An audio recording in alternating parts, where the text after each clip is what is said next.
Hey, what's up everyone? Welcome back to the channel. In this video, I'm just going to take you through a few tips and tricks that I use and do when it comes to creating freehand lettering tattoos. Not super in depth, not a full tutorial. We'll cover that in a future video, but for today, I'm going to run through a few bits I use and take you through this POV of me freehanding some lettering and tattooing it. So let's get to it. Alright, so equipment. Keep it real simple. Pen style machine with a 4mm stroke. It's a good all-rounder. Great for doing those smaller like freehand liner lines, but also still packs enough punch for the bigger stuff. A selection of Sharpies. For this particular one, I don't need anything fancy, so just like 3 tones, light, medium, and a darker one. So your light one, your layout and your rough shapes. And then as you go through the darker tones, you start to refine your shape until you get to. I like to use red because you can see where you've tattooed a lot clearer. So red will be my final shapes. Occasionally I will sort of use one of sort of like a biro if I want a cleaner edge, or I know where a line I want to work to specifically. But for the purposes of this tattoo, that's what we're using. I've got some other pens and some other little bits and pieces that I use, and I will do a full lettering tutorial video at some stage, where I go through everything I use on like one big fancy like solid lettering piece with like various styles in it. But for now, that's what we use. Needles, real simple for this one. 3 round liner, 10 gauge 9 mag, and a 7 round liner. Nothing too fancy. I don't use tons of different needles. I like to try and keep it simple because then I can focus on just doing a quality tattoo that don't get bogged down in thinking about what needle I need too much. So yeah, let's get to it. Okay everyone, so welcome back. I'm going to take you through this tattoo and hopefully share some insight as to how I get it done. It's important to remember obviously that we need to prep the skin properly, so that means shaving and then cleaning with isopropyl alcohol. So my first step is I'll choose a light shade of a Sharpie. I will start to lay down my guidelines. So for the body size of the lowercase letters, and then these sort of hash marks, they are there as a guide for the kerning and slant of all my letters. So as you see here, I'm going through with a light pen, and I'm getting a rough feel for my letters and my layout. At this stage, it's important not to get too hung up on it being perfect. That comes with time, and you want to get the shape as best you can at this point.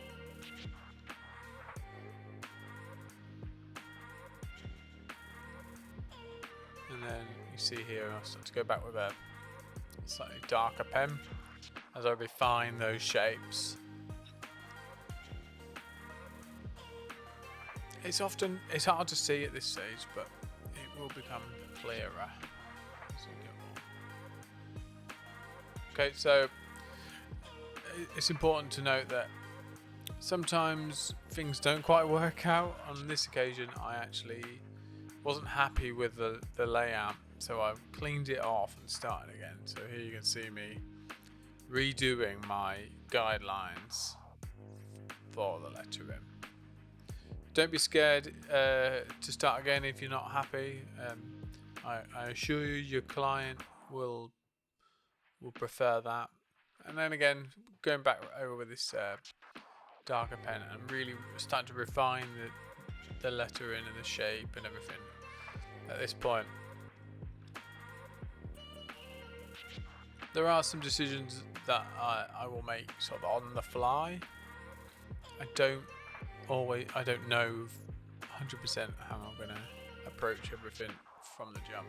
I will on occasion do a little sketch, but given the nature of this and the positioning, it's just a bit easier to freehand.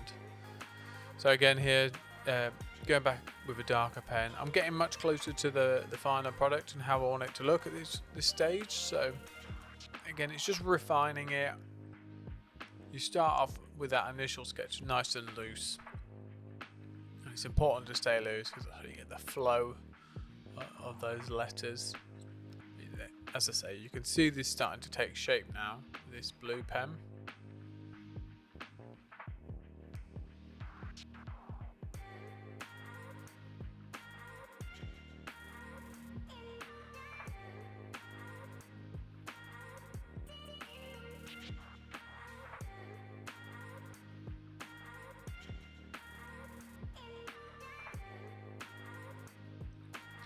My client was happy for me to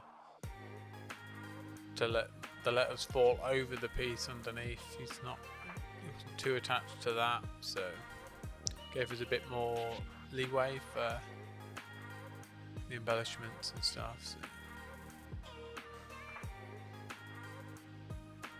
it is important to focus initially and primarily on making sure the structure and form of the word and the letters are correct before you add any stuff around it. Alright, so here you can see I'm now using my final colour, the red pen. So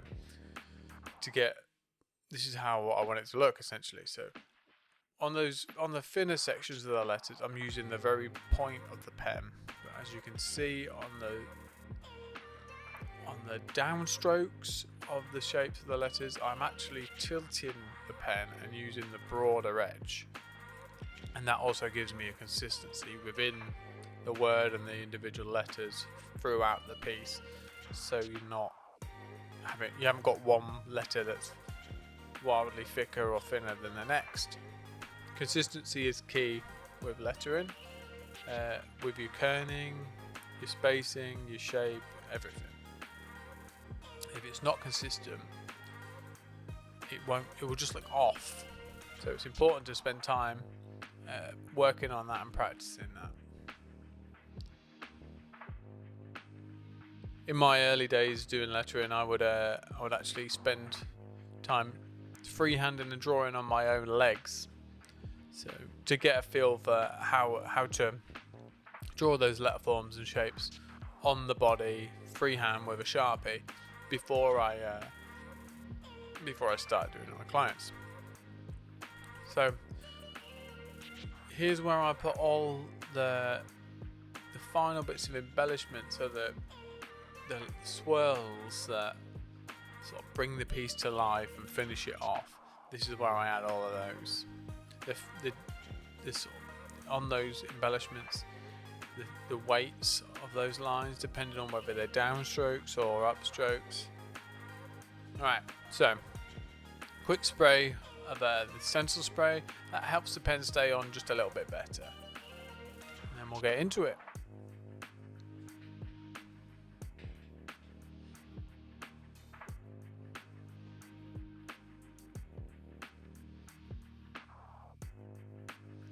Alright, so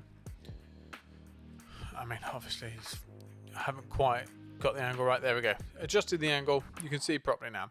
So what I'm doing here is I'm actually, with a free-round liner and a light grey tone, I'm just loosely and lightly grey lining this whole piece in. Now, there are some people out there that will go straight in with a black, and on occasion I will do this, but I often find that by going through it with a grey line, I can get this like smooth strokes of lines and curves a lot more fluently by grey lining first and then going back with my liners for, with solid black. So yeah, I'm So I'll work my way through this whole piece with a freehand liner and a light grey, just so I've got all the information there. And because it's quite a tightly packed bit of lettering on an awkward spot, it's easy to wipe off that pen. So this is an important step for you know, making sure you don't screw it up.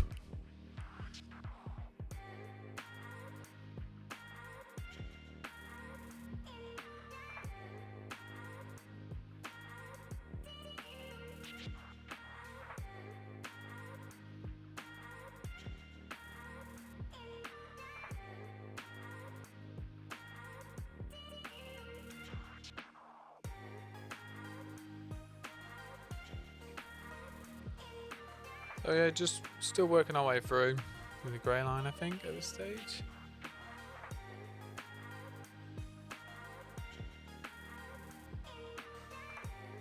Okay, so I think that's all the grey lining done. I think what I've got here is I've got my 9 mag. I'm going straight in and doing those broader downstroke areas. So the reason I use a mag for these, I will use a straight or a flat mag, it's because you get the consistency through the whole word, so you don't have, you know, one letter that's thicker than the next, and it kind of gives you a nice, almost like a chisel effect. Something I started doing the last year or two, and it, you know, I obviously don't always do it. If I'm adding some detail within that letter, be it some shading or some extra elements, I'll obviously line either side. But when I'm doing solid black, I do like to use a mag and get a nice consistent size in throughout. It is important when you do that to take the time to really pack that black in once you've got your shape. So what I will do is I'll do a quick smooth pass through that form in order to get the information in there. So like the weight all the way down, the consistent shape of that mag, and then I will go back and I'll pack it with the same mag, and then towards the tighter ends of the letters, I'll get my 3-round liner out or my 7-round liner, and I'll pack into the corners with that.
Using that chisel effect with the mag for the embellishments, the swirls around the outside, because again we want that same consistency through the whole piece.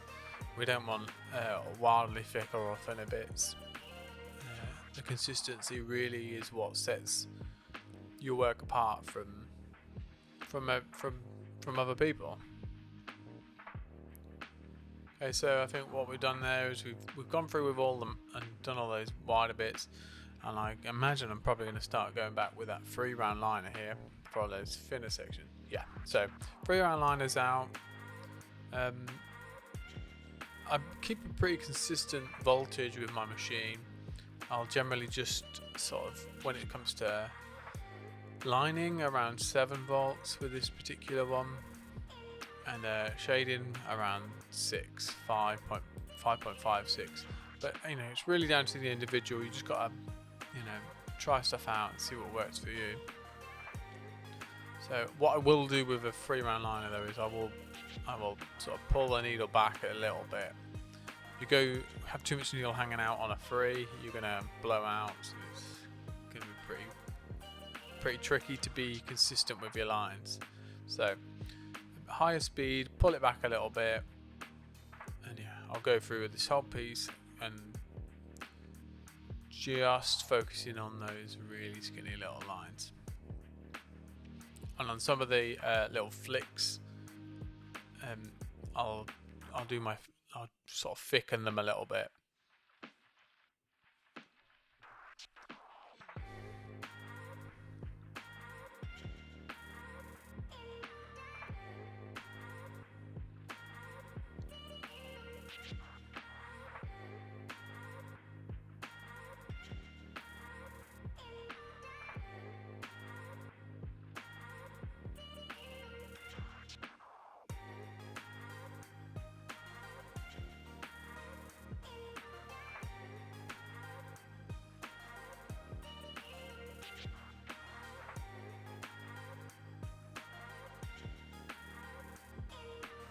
Don't be scared to move your client so you're in a more comfortable position for working.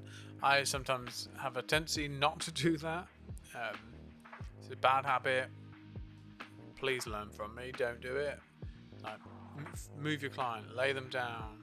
This front of the shoulder area is probably a lot more comfortable to tattoo from an artist point with your client laid down. Obviously this moves around onto the back of the shoulders, so it's kind of a bit of back and forth here. So, but what I will do is I'll often get my client to grab their shoulder with the arm I'm tattooing, their opposite shoulder.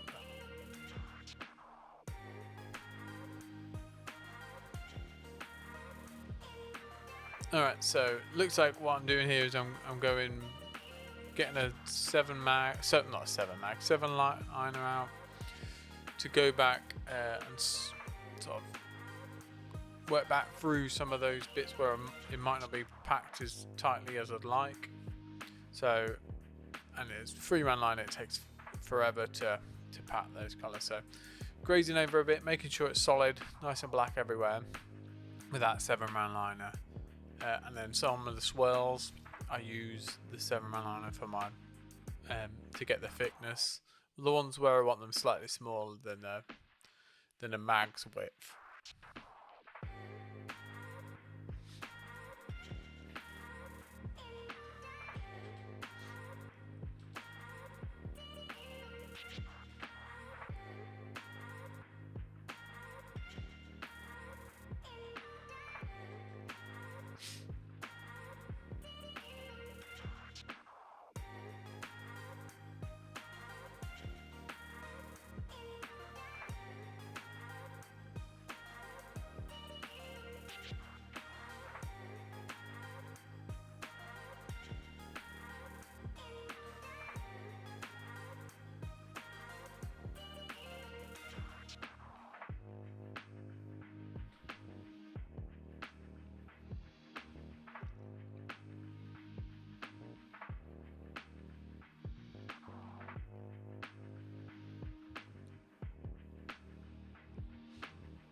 Alright, so I'm not sure what's going on. Alright, okay, looks like we're just finishing up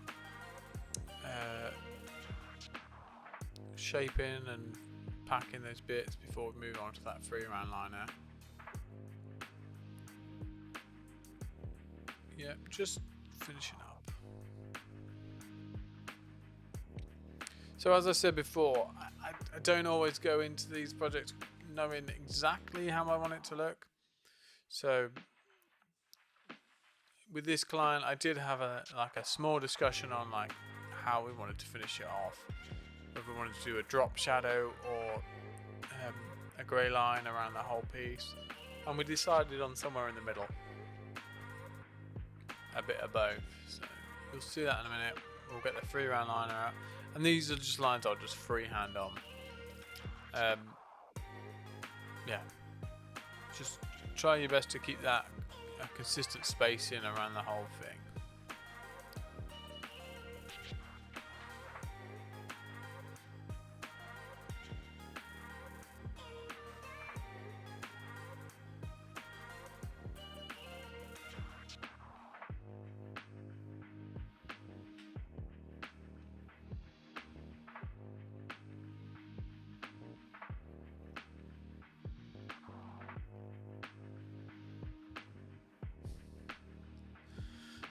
Sweet angle again. So this is my first time using the POV thing, and it's actually all filmed on my phone. So yeah, maybe I should start a Patreon, and if you want, you can chip in and help me buy some new equipment, some more suitable cameras for the job. So I haven't got an iPhone strapped to my face for 2 hours. What do you think? Let me know in the comments if you think I should start a Patreon, and if you would be willing to donate some moolah, some dollar.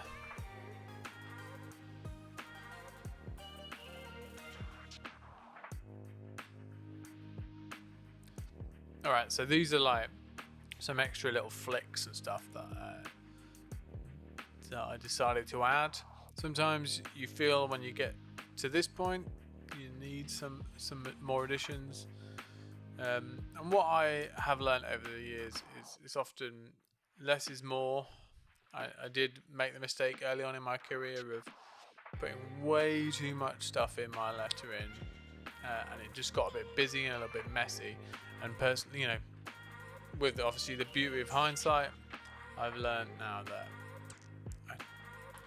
I can always add later. Don't feel the need to fill every little space with a swirl or a little flick or a grey line.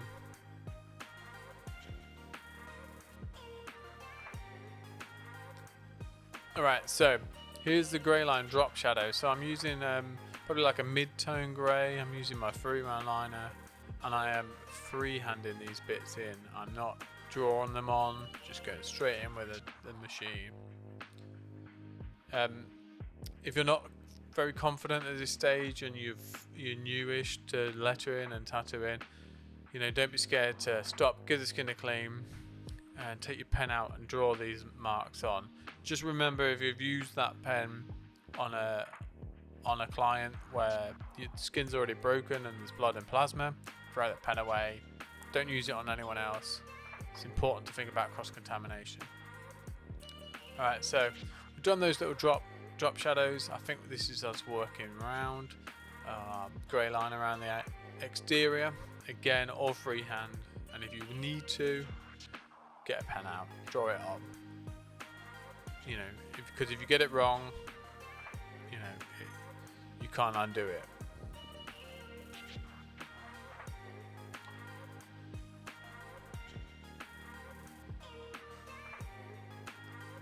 Yeah, don't be afraid to stop and come back later if you need to. You can always add.